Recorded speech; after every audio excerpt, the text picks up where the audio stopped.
हम सबका सौभाग्य है, हमें गर्व महसूस हो रहा है कि हमारे उत्तराखंड के लाल को राष्ट्रीय उपाध्यक्ष बनाया हम नरेंद्र भाई मोदी जी, अमित शाह जी और राष्ट्रीय अध्यक्ष नितिन नवीन जी का धन्यवाद करते हैं। हमारे बीच में उत्तराखंड के राज्य मंत्री आदरणीय नैनवाल जी भी होंगे, जोरदार ताली बजा दें।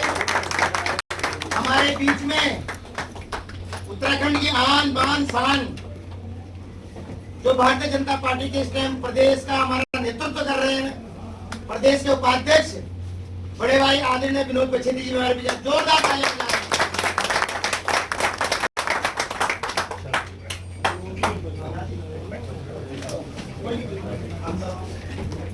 भारत माता की जय। अध्यक्ष उत्तराखंड प्रकोष्ठ आदरणीय दिव्यांग केंद्र जी हैं, जोरदार तालियों से स्वागत, भाई साहब का स्वागत करें। बचेती जी को भी बनाओगे? हाँ बनाओ ना। ऐसे नहीं बहुत बढ़िया, ताली बजा दीजिए। डॉक्टर बिलेंदर जी। धन्यवाद साथियों, हम सब लोग अपने बीच में एक ऐसे व्यक्तित्व को स्वागत करने आए हैं जो कैसी भी परिस्थितियां हो, चाहे सम चाहे विषम। सम मतलब होता है पॉजिटिव और विषम मीन्स होता है नेगेटिव। मतलब जैसी परिस्थिति रही, कभी पद रहा कभी पद नहीं रहा, लेकिन उनके व्यवहार में कभी कोई बदलाव नहीं था। ये उनका एक सबसे बड़ी बात जो मुझे लगता है कि मैं जब आ रहा था गाड़ी में तो मैंने कहा भाई साहब के तो जैसी परिस्थिति रही, मतलब कभी वो पद पे है तभी उनका व्यवहार वैसी, और कभी पद पे नहीं। क्योंकि राजनीति में देखो, ये जो पद हमारे पास होता है ये आज है कल नहीं है, लेकिन जो कार्यकर्ता का पद हमेशा हमारे पास रहेगा। और भारतीय जनता पार्टी ने उनको राष्ट्र उपाध्यक्ष बनाया, और जो उनका व्यवहार है राष्ट्र उपाध्यक्ष भी हम लोग श्रेणी होते हैं। देखो मैं पार्टी का दिल्ली प्रदेश का उपाध्यक्ष हूँ, उसमें होता भाई पहले नंबर पे, दूसरे नंबर पे राष्ट्रपति, फर्स्ट नंबर पे राष्ट्र उपाध्यक्ष, मतलब उसके बाद बहुत सारे और लोग हैं, है ना।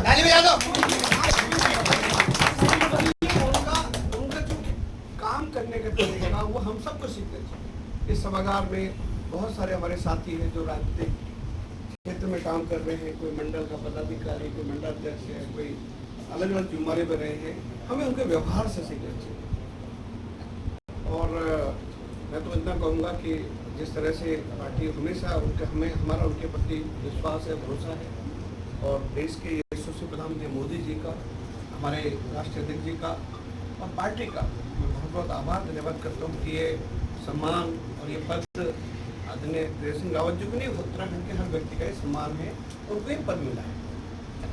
और मैं हम सभागार में आदरणीय नैनवाल साहब हैं जो हमारे उत्तराखंड सरकार में राज्य मंत्री है।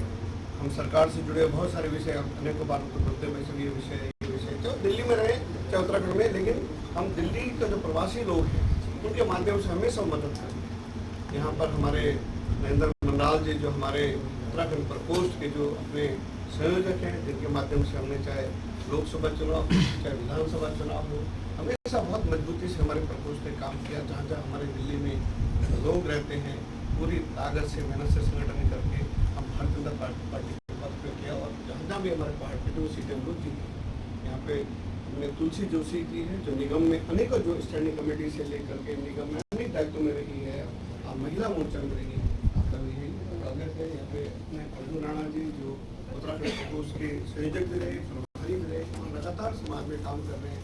यहाँ पे आनंद नेगी जी है जो पार्टी के साथ साथ में उत्तराखंड में अपने 600 पेड़ आपने सेब का लगाए हुए जाने का मौका आप गए।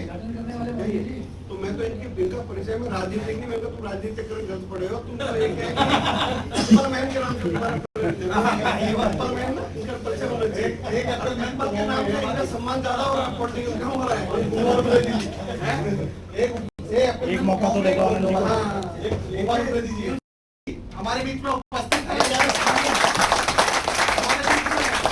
पूर्व संयोजक प्रवृत्ति प्रकोष्ठ भाई अर्जुन राणा हमारे बीच में उपस्थित है। भारत माता की जय। भारत माता की जय। आज दिल्ली प्रदेश राज्य प्रकोष्ठ द्वारा आयोजित कार्यकर्ता सम्मेलन में इसके के सम्मानित अध्यक्ष संयोजक धनराज जी,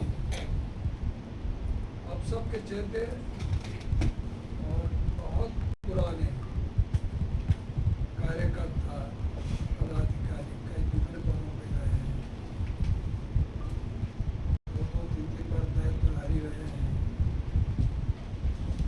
ऐसे अपने मंत्री पद प्राप्त किए माननीय मेहरवाल जी और नवनिर्वाचित दिल्ली प्रदेश के सम्मानित प्रदेश उपाध्यक्ष। सोशल भी है, राजनीतिक तो है ही, आप कर रहे हैं, लेकिन समाज के अंदर भी बढ़ चढ़ करके सेवा ऐसे अपने श्रीमान बचेंगी हमारे पूर्व प्रकोष्ठ के प्रभारी और कनिष्ठ कार्यकर्ता बंधु और बहनों, आप सबको मेरा नमन, मेरा प्रणाम। सो यहाँ पे मीटिंग है परिचयात्मक और नई टीम का पदाधिकारी, तो उसमें मुझे आना था। एक दिन पूर्व इसलिए के कार्यकर्ताओं से मिलना जुलना बहुत ही कार्यक्रम जैसे तो देहरादून में लगातार आना जाना, भीड़ पूरी तरह से निकलना बड़ा मुश्किल हो रखा था। जब विषय है कि दिल्ली जा रहा हूँ तो कार्यकर्ताओं से मिलना जुलना कार्यक्रम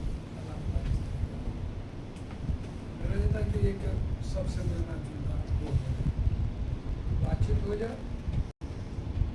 अपने यहाँ क्या है, वो खबर बैठक इसलिए उसी में सब चीज़ें निकल के आती है। बाकी के स्वागत और ये अभिनंदन ये सब चलता रहता है,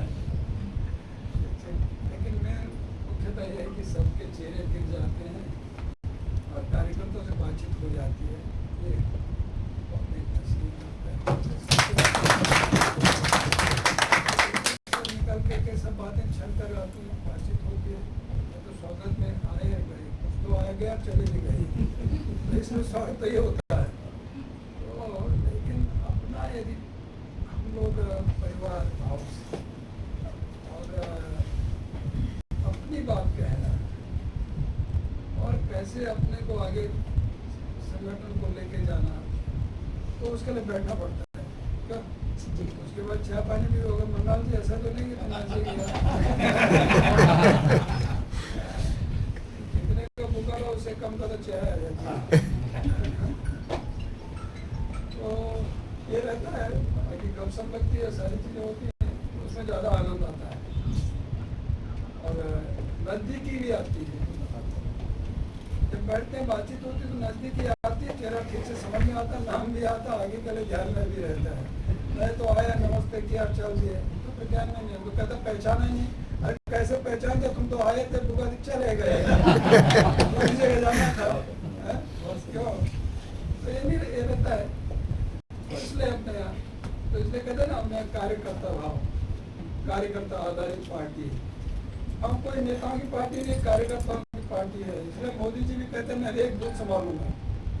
बात अलग है, किसी को बूथ चलाना, किसी को मंडल चलाना, किसी को जिला चलाना, स्टेट चलाना, केंद्र चलाना, लेकिन अंततः तक काम सबका एक ही है,